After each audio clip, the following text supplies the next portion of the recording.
पाकिस्तान की सेना में क्या विद्रोह होने वाला है? गजा बोर्ड ऑफ पीस में शामिल होने और पाकिस्तान की सेना को गजा भेजने को लेकर पाकिस्तान की सेना में विद्रोह की स्थिति बन गई है। फील्ड मार्शल असीम मुनीर के खिलाफ पूर्व सैनिकों ने मोर्चा खोल दिया है। वहीं सेना के मौजूदा बड़े अधिकारियों में भी नाराजगी है। पूर्व सैनिकों के संगठन वेटरन्स ऑफ पाकिस्तान की तरफ से एक प्रेस रिलीज जारी की गई है, जिसमें असीम मुनीर के साथ ही पाकिस्तान की सरकार पर मुस्लिम उम्माह को धोखा देने के आरोप लगाए गए। इस प्रेस रिलीज के जरिए पाकिस्तानी सेना के प्रमुख की जमीर को जगाने की कोशिश की गई है। इसमें असीम मुनीर के गजा में सैनिकों को भेजने के खिलाफ बगावत शुरू करने की अपील की गई है। प्रेस रिलीज के बोल कुछ इस तरह से हैं। ऐ पाकिस्तानी आर्मी के अधिकारियों और जवानों, आप इस पवित्र जमीन के रखवाले हैं जो शहीदों के खून और कायदे आजम मोहम्मद अली जिन्ना के पक्के इच्छा शक्ति से बनी है। आप सिर्फ सैनिक नहीं हैं, आप मुस्लिम देश पाकिस्तान का धड़कता दिल हैं, जिसे अल्लाह ने इस्लाम, सम्मान और न्याय की रक्षा का जिम्मा सौंपा। आज आपके सामने एक बहुत बड़ा धोखा मंडरा रहा है।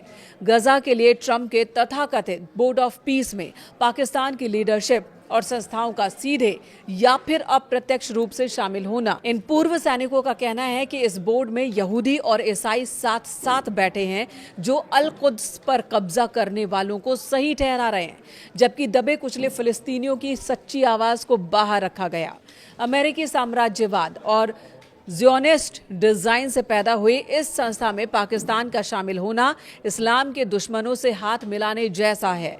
आपका शामिल होना पाकिस्तानी और मुस्लिम उम्मा ना तो भूलेंगे और ना ही माफ करेंगे। यानी कि बहुत ही सीधे और तल्ख शब्दों में पूर्व सैनिकों ने गजा के पीस ऑफ बोर्ड में शामिल होने को लेकर पाकिस्तान की आवाम ने पाकिस्तान की सरकार, पाकिस्तान की सेना को लताड़ा है।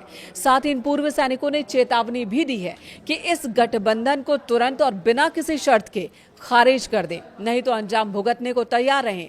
उन्होंने पाकिस्तान की सरकार और सेना से अपील की है कि अपनी पवित्र यूनिफॉर्म, अपने हथियार, अपना खून, यहाँ तक कि इस धोखेबाजी के बोर्ड को अपनी खामोशी भी मत दो। यानी कि इस पर चुप भी मत रहो, इस बोर्ड को नकारो, इसे खारिज करो। शामिल होना तो दूर, इस पर चुप बैठना भी पूर्व सैनिकों को मंजूर नहीं है।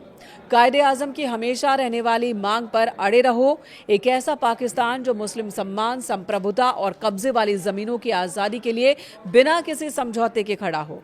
पश्चिमी ज़ायोनी स्कीमों का मोहरा न बने। इन्होंने सच्चा मुसलमान होने के मायने बताए। अपनी सरकार और सेना को कोसा है कि ये सभी पश्चिमी देशों के गुलाम हो गए हैं। असीम मुनीर पर मुस्लिम उम्मा को धोखा देने के आरोप लगाए गए। नतीजा बहुत बुरा होगा। गहरा गुस्सा है, अंदरूनी फूट और अनुशासन में कमी और बगावत, इस तरह की धमकी और चेतावनी दी गई है। ये पाकिस्तान के खिलाफ बगावत से नहीं, बल्कि इंसान के खराब हुक्मों पर अल्लाह के हुक्म की सख्त बात मानने से पैदा होगा। ये कहना है और चेताना है पूर्व सैनिकों का। और जो बड़ी खबर इस वक्त सामने आ रही है कि पूर्व सैनिकों के साथ साथ सेना के मौजूदा बड़े कई अधिकारी नाराज हैं गजा के पीस ऑफ बोर्ड में शामिल होने को लेकर।